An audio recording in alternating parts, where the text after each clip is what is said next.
women's participation in a democracy is not only a matter of inclusiveness, but it is also a matter of women's rights.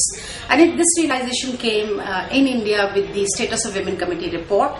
Much before that, women had really proved that they could really walk shoulder to shoulder during our women's movement. And also during the national movement, when India fought for its independence, women walked shoulder to shoulder with all our national leaders. The women leaders really were in jails, on the streets, at home, supporting the struggle for national independence.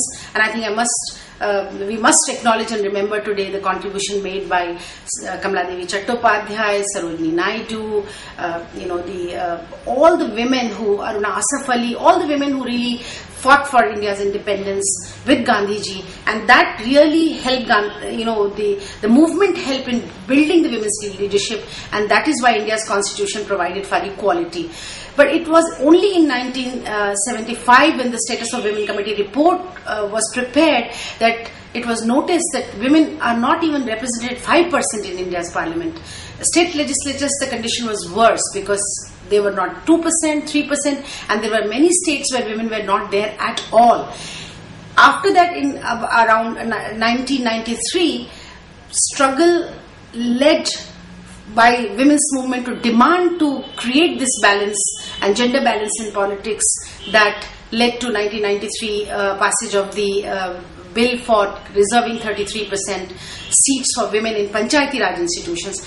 That led to 1.3 billion women to represent through 1.3 million women in each one of the village, the panchayats.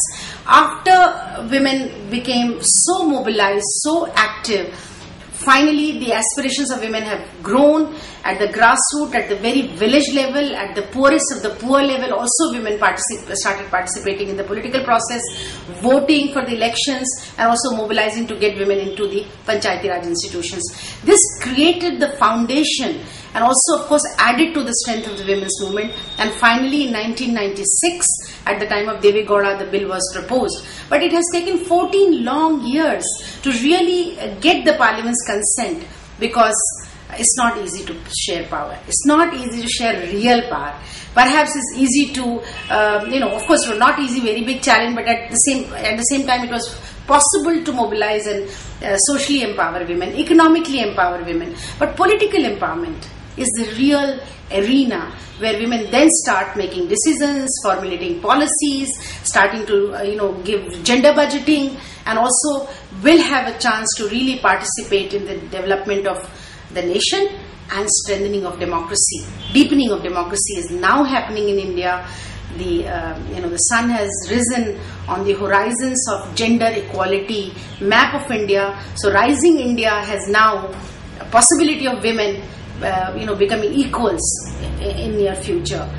It has taken 14 years, but finally Rajya Sabha has given the consent. Let me tell you, this is not final, this is not over, because I know that all of you internationally, whether it is United Nations Democracy Fund, UNIFEM, White House Project, I'm sure all my sisters who have invited me all across the globe to speak about our struggle would be, some way or the other getting this information about our victory.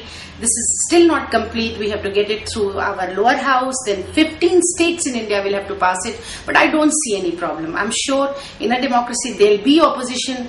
There are people who are going to protest. There are people who are going to not accept it. But overwhelmingly, the country and the country's representatives are willing to now give their consent to bill. And this is going to become a reality. So finally, we have won.